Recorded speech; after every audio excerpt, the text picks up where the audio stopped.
Bonjour, mon nom est Nathalie Rondeau. Je vais vous parler aujourd'hui du cycle de la violence. Dans une relation, qu'elle soit conjugale, c'est souvent le propre des relations conjugales, mais qu'elle soit conjugale, au travail, ou qu'importe le type de relation toxique, il y a ce qu'on appelle un cycle.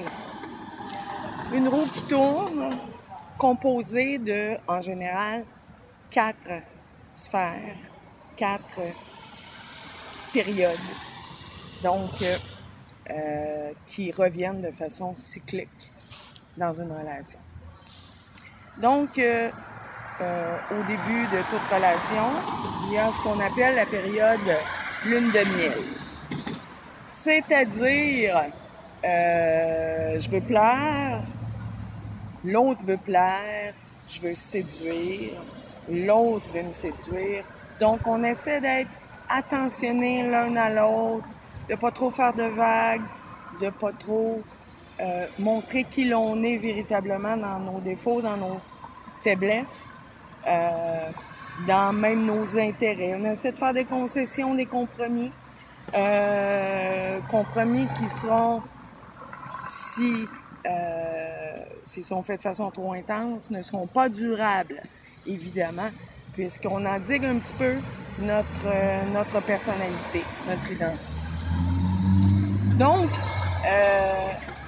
ça nous amènera à la deuxième période qui est l'élément anxiogène.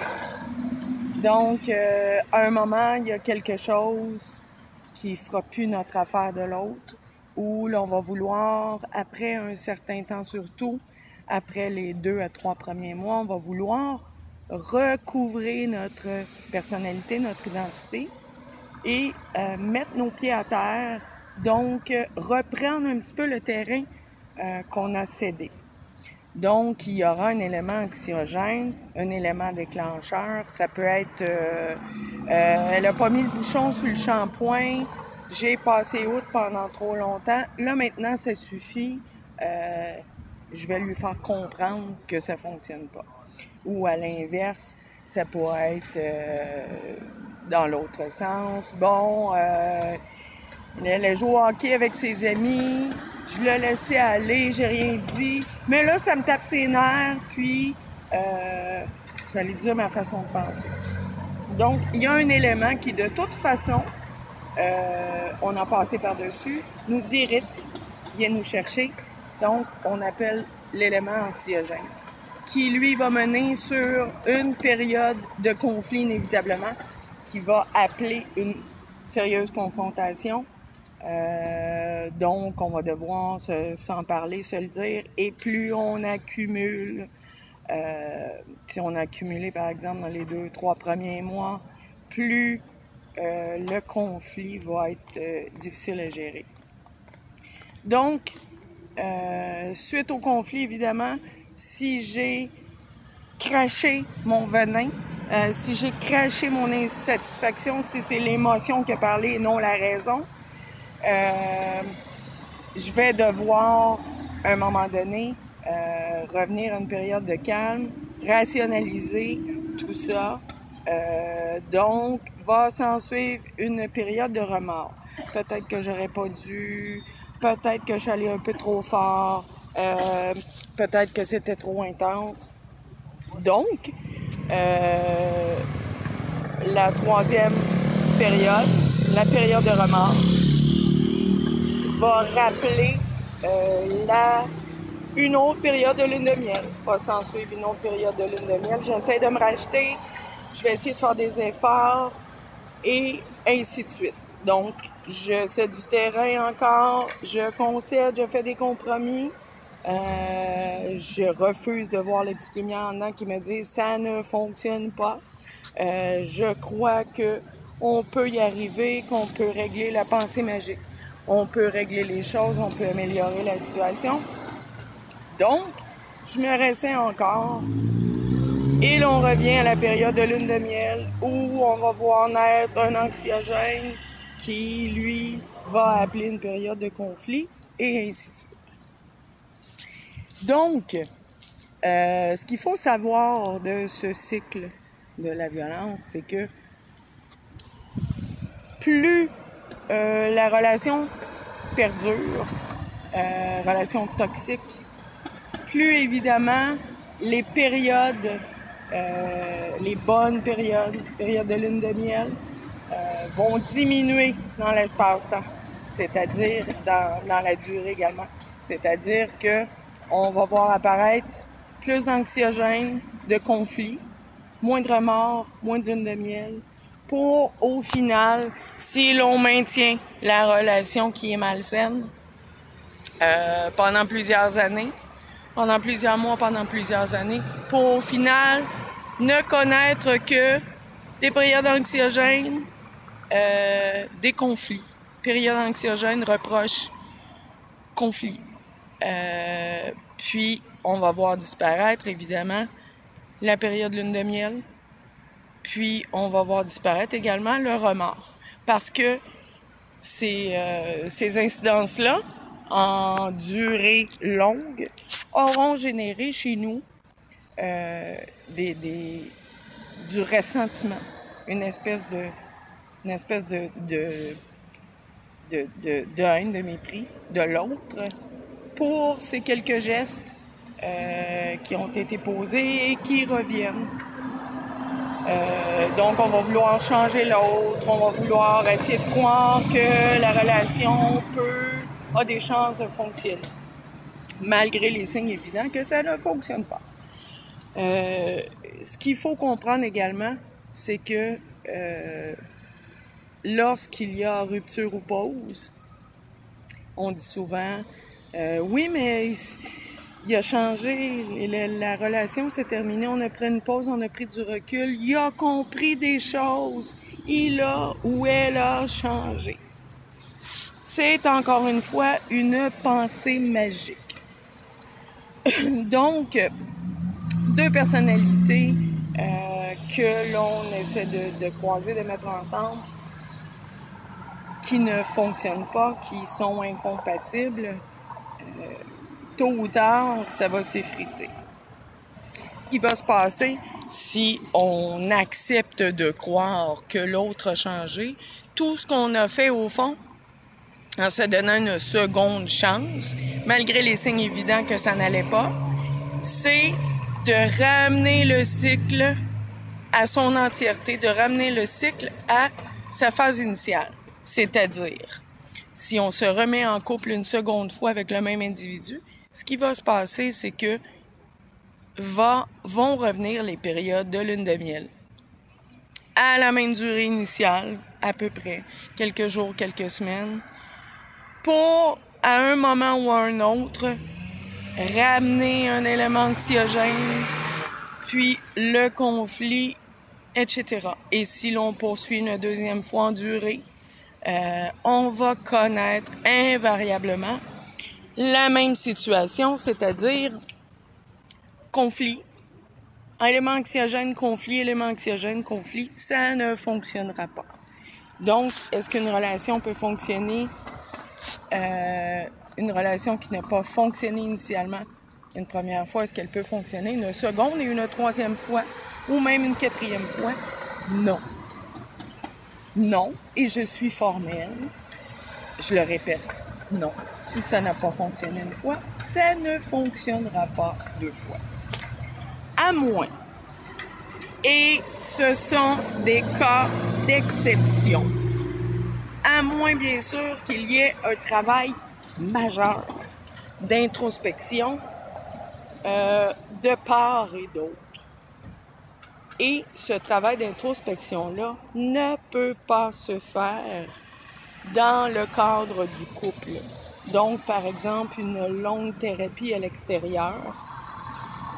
Et encore là, si cette thérapie est commandée par l'autre individu, s'il y a eu de la pression de l'autre conjoint pour que ce soit fait, ça ne fonctionnera pas.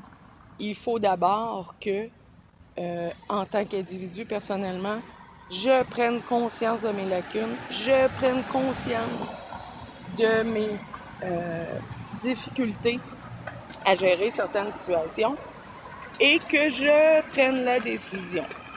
Que ce soit toxicomanie, que ce soit irritabilité, que ce soit...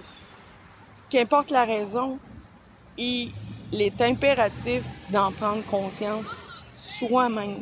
On ne peut forcer quiconque à entreprendre une thérapie ou à entreprendre une démarche d'introspection. Cela dit, même si cette démarche d'introspection avait été faite d'une part,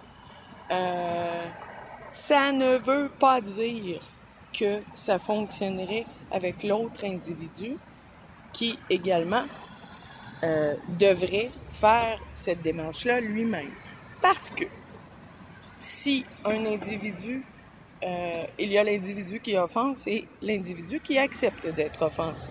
Donc, si l'autre individu qui accepte ce cycle de la violence n'a pas fait son introspection, son questionnement intérieur, va s'en suivre une stagnation d'une part et l'autre aura cheminé, donc on ne sera plus au même niveau.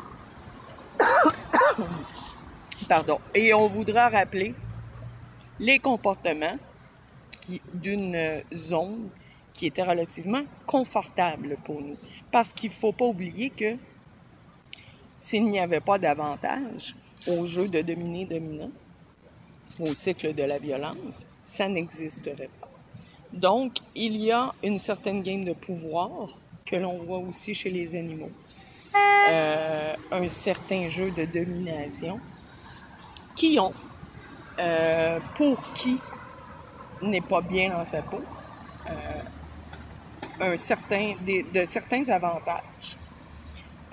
À essayer de montrer qu'on est plus fort, qu'on est meilleur, qu'on est plus que l'autre, ou à essayer de prendre une place importante, plus importante que ce que l'on voudrait, essayer d'être la personne dominante dans la relation, d'essayer de s'approprier un rôle qui n'est pas nécessairement le nôtre.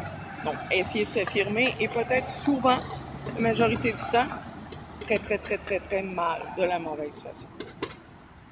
Donc, le plus important, je leur dis toujours, c'est d'être bien dans sa peau et de rester à l'affût on a tous, je le répète encore, les petites lumières rouges, les petits sensors qui nous indiquent un malaise, qui nous disent « Oh, oh, oh, ça ne va pas. Pourquoi cette personne-là réagit de cette façon-là? Pourquoi cette personne-là, je vous donne un exemple, elle me donne rendez-vous, se permet d'arriver 2 heures en retard. Manque de respect. Ça m'irrite si je passe outre, si je passe par-dessus. Ce genre de manque de respect va se perpétuer dans le temps. Invariablement, je vais connaître une période de frustration qui va vouloir se déverser sur l'autre pour essayer de modifier cet état de choses. On ne peut modifier les autres.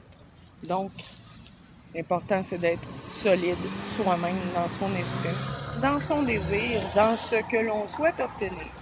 Si je veux conduire une Mercedes, il est inutile d'aller m'acheter une Honda Poké, une Honda très, très, très accidentée, et de tenter de la transformer en Mercedes neuve. Donc, je dois savoir ce que je veux, je dois savoir ce que je mérite, quel genre de vie, quel genre de relation de couple je souhaite obtenir, avant même de rencontrer un individu, avant même de tisser des liens et surtout ne pas brûler les étapes, ne pas le faire trop rapidement, ne pas faire entrer les gens trop rapidement dans nos vies. Après quelques jours, par exemple, leur présenter notre famille, nos enfants, ou après quelques semaines, aller cohabiter avec l'individu.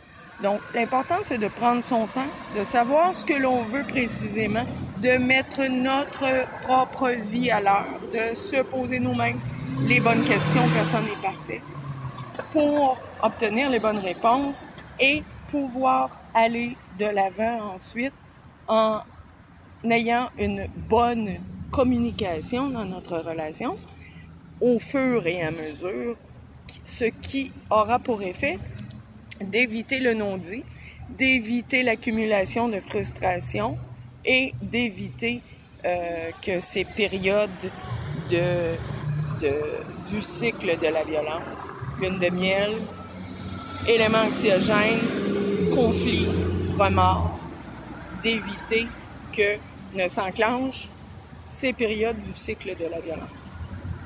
Donc, je vous rappelle que mon livre « J'ai tout fait pour lui » peut vous donner encore plus de détails sur ce que je viens de vous décrire, le cycle de la violence. Vous pouvez vous le procurer en m'écrivant à rnathalie1381 gmail.com ou sur ma page Facebook Nat Rondeau ou Nathalie Zen Rondeau. Merci, bonne journée à vous.